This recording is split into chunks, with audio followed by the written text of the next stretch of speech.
क्या आपको याद है इस तल को क्या कहते हैं? सही सोचा आपने। इस तल को निर्देशांक तल या कार्तीय तल कहते हैं, जिसके बारे में हम काफी पढ़ चुके हैं। इस वीडियो में हम देखेंगे कि गणित की इस पद्धति का इतना महत्व क्यों है और ये किस प्रकार उपयोगी है। वास्तव में इस तल का उपयोग किसी बिंदु की एग्जैक्ट लोकेशन ज्ञात करने के लिए किया जाता है। चलिए इसे अब एक उदाहरण की मदद से समझते हैं। यहाँ हमने एक्स एक्सिस और वाई एक्सिस को बनाया है और दो बिंदु P और Q लिया है। अब हम इन दोनों बिंदुओं की एक्स एक्सिस और वाई एक्सिस से दूरी ज्ञात करेंगे। आपको याद होगा कि हमने किस प्रकार एक बिंदु की स्थिति ज्ञात की थी।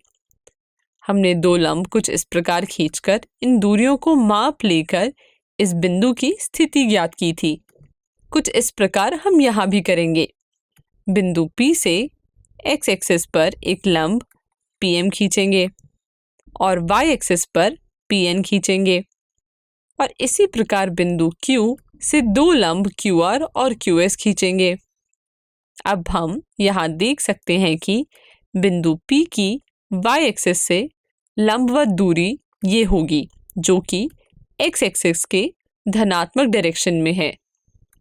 और यहाँ हम देख सकते हैं कि PN OM के बराबर है।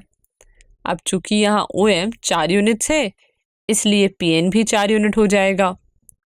इसी प्रकार बिंदु P की x एक्सिस से लंबवत दूरी ये होगी, जो कि y एक्सिस के धनात्मक डायरेक्शन में है और यहाँ PM ON के बराबर होगा और ON यहाँ 3 यूनिट है, इसलिए PM भी 3 यूनिट हो जाएगा। इसी प्रकार हम कह सकते हैं कि बिंदु P x एक्सिस से 3 यूनिट की दूरी पर है और y एक्सिस से 4 यूनिट की दूरी पर है। चलिए अब थोड़ी देर का समय लीजिए और बिंदु Q की x और y एक्सिस से दूरी ज्ञात कीजिए। समय समाप्त। यहाँ हम देख सकते हैं कि बिंदु Q x एक्सिस से 2 यूनिट की दूरी पर है और y एक्सिस से 6 यूनिट की दूरी पर है। बस यहाँ अंतर इतना है कि बिंदु Q की दूरी x और y दोनों ही एक्सिस के ऋणात्मक दिशा में नापी गई है। अब हम समझ चुके हैं कि किसी बिंदु की दूरी x एक्सिस और y एक्सिस से कैसे ज्ञात करते हैं। तो चलिए अब एक प्रश्न का उत्तर दीजिए। दिए गए बिंदु PQ और R की x एक्सिस और y एक्सिस से दूरी ज्ञात कीजिए और आपका समय शुरू होता है अब। चलिए तो इसका आंसर देखते हैं। यहाँ बिंदु Q x एक्सिस से 4 यूनिट की दूरी पर है, जिसे y एक्सिस की ऋणात्मक दिशा में नापा गया है और y एक्सिस से 5 यूनिट की दूरी पर है, जिसे x एक्सिस के धनात्मक दिशा में नापा गया है। इसी प्रकार बिंदु P x एक्सिस से 4 यूनिट की दूरी पर है और y एक्सिस से 5 यूनिट की दूरी पर है